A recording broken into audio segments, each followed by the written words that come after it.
வணக்கங்க. நான் உங்கள் இப்போ பார்க்குறேன். மனித படைப்பிலே அற்புதமான படைப்பு சொட்டு நீர் தாங்க. ஏன்னு பார்த்தீங்களா, தண்ணியோட தேவை நாளுக்கு நாள் அதிகரிச்சுட்டே தான் வருது. மழைப்பொழிவு விகிதம் பார்த்தீங்களா குறைஞ்சிட்டு தான் இருக்குது.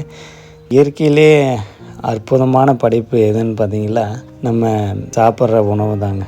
மனித படைப்பிலே அற்புதமான படைப்பு விவசாயிகளுக்கு எதுன்னு பார்த்தீங்கன்னா சொட்டு நீர் தான். சொட்டு நீர் பார்த்தீங்களா ஒரு அற்புதமான படைப்பு. இந்த படைப்பு பார்த்திங்களா தண்ணி தேவையான அளவு அந்த செடிங்களுக்கு நேரடியாக வேர் பகுதியில் கொண்டு போய் சேர்த்துறதில் சொட்டு நீர் மிக்க பங்கு வகிக்குது. ஏன்னு பார்த்திங்களா, நம்ம பாய்ச்சல் முறையில் பாய்ச்சும்போது களைங்க ஏகப்பட்ட களை முளைக்குது. அது மட்டும் இல்லாமல் இதோட இந்த ஊட்டச்சத்து, இந்த செடிகளுக்கு தேவையான ஊட்டச்சத்து நேரடியாக வேர் பகுதிக்கு போகுது. இந்த சொட்டு நீர் அவ்வளோ அற்புதமான படைப்புங்க.